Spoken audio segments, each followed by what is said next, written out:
Kari, I know I was able to come to your classroom a couple times this fall and see you involved with your students in doing a video project. Tell us a little about the video project and you know, what the students were learning through that project. Okay, we used a program called iMovie, which is on iMac, and at the time we were learning about Kansas City and Kansas City history, and so decided to go through the process of creating a timeline with my students, and partway through that process realized that if I was going to really connect with the kids and increase their intention of Kansas City history, I would pull in some technology. So we went through the process of brainstorming all the important dates we could think of connected to Kansas City's history, came up with an enormous list. It was like 22 items long.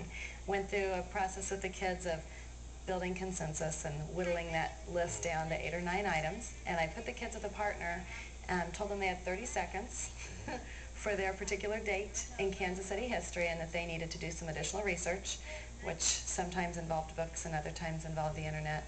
But they found out why that date was important to Kansas City's history and basically had 30 seconds as part of our class movie.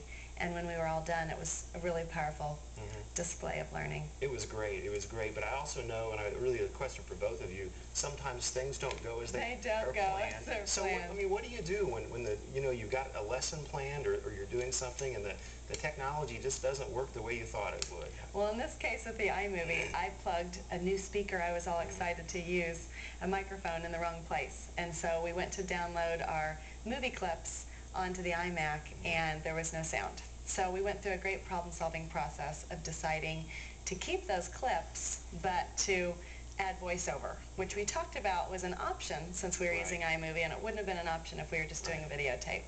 In the process of going through that, we decided that our voices weren't going to match our faces and our lips, which would look like an old-fashioned movie.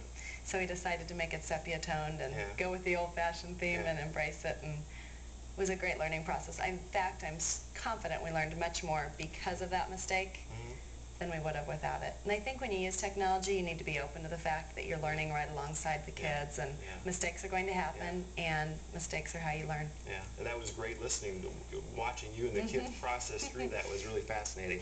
Nancy, I'm curious, how about you? I know that you probably get lessons